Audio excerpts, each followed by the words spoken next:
Well, let's get more now on the murder of the North Korean leader's half-brother. The diplomatic row between the secretive state and Malaysian authorities conducting the investigation has escalated after North Korea said they can't be trusted. Robert Kelly, a political science professor at South Korea's Busan National University, joins me now from Busan in South Korea via Skype. Many thanks indeed for joining us. So North Korea is still accusing the Malaysian authorities of conspiring against them. Yes, they are. This isn't particularly surprising, right? The North Koreans almost certainly murdered this man. They're pretty obvious cause to do it, and North Koreans have done this sort of thing before. They're obviously not going to take responsibility for it. They've done terrorism in the past and always blamed it on others. So I don't think anybody's really surprised the North Koreans are trying to slip out of this one. We've been covering this story on Sky News since the assassination took place. We are now at the week mark. In terms of the output in North Korea, to what extent has this been discussed? To what extent do the North Korean people know about it?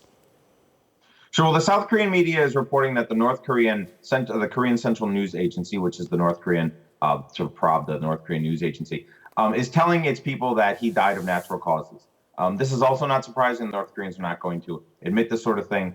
What's important, though, is that there's been a lot of information penetration in North Korea in the last 20 years, and so this is unlikely to remain a secret. The South Koreans have large speaker phones, megaphones set up on the DMZ, and they'll broadcast this in, and then also information will flow in through China on USBs and CD-ROMs and computers and cell phones and stuff like that, all of which flows into northern North Korea. So the North Korean population will learn within the next 6 months to a year what their country did.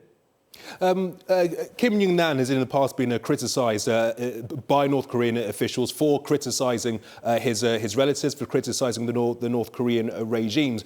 I was always under the impression that he was being protected by the Chinese authorities, he as well as his family. So are you surprised that they were able, if it is confirmed that he was assassinated by the North Koreans, they were able to target him when he was supposed to be protected by the Chinese authorities?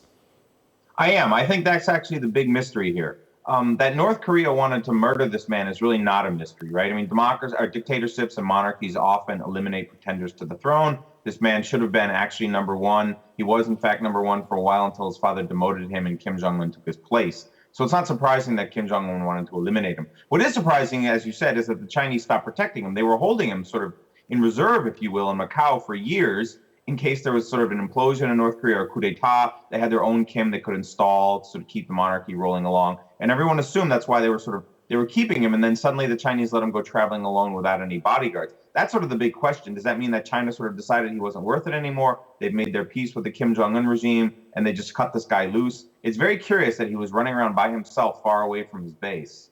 It wasn't so long ago that we were reporting about Kim Jong-un murdering his uncle. He was accused of destabilizing the regime in North Korea. So to what extent, when things like this happen, how much is it about the paranoia that is felt by North Korea? And how much is it a case of North Korea flexing its muscles, so to speak, to show that it can do this and it can reach its political opponents wherever they are in the world? Yeah, actually, I would say it's both. I'm not sure if you can untangle those. Certainly it's paranoia, right? I mean, the North Koreans are terrified of, being tipped by, being sort of attacked, or regime change, things like that. They made that very clear. They've pushed hard to get Chinese influence out of their government. As you said, both Jang Song-taek and Kim Jong-nam were Chinese associates that were sort of related to the regime in Beijing. They were sort of the pipeline. But the North Koreans are also, yes, as you said, they've also done a very good job of hunting down defectors, other people running around the world and killing them. This is not the first time they've done this. There's been a lot of protection of defectors in South Korea in the last week because of this. So yeah, it's really both. And the North Koreans are actually quite good at this. It's actually quite terrifying how good they are at this James Bond kind of thing. Robert, just very briefly, in terms of the relationship between North Korea and Malaysia before the death of Kim Jong-nam, what was that like? And moving forward, looking ahead into the future, what do you think the relationship between the two countries will be like? Sure. I think the really important thing for North Korea is to get diplomatic recognition, particularly in Asia, right? I mean, just like during the Cold War when East Germany and West Germany used to compete for recognition, and China and Taiwan do that today, so do the two Koreas. North Korea has generally lost that race, right? You have more states that recognize South Korea and deal with it and operated with it and stuff like that. And particularly getting states to do that in Asia, states to operate with North Korea, that's pretty important. So picking a fight with a mid-sized, fairly large state in Southeast Asia doesn't really do North Korea any favors. That means North Korea will have an even harder time in things like the United Nations and stuff like that. So yeah, this is a setback. It's not a terrible setback, but for a country like North Korea that's already so isolated, picking a fight over nothing like this is just, it doesn't help. Professor Robert Kelly, thank you. Thank you for having me.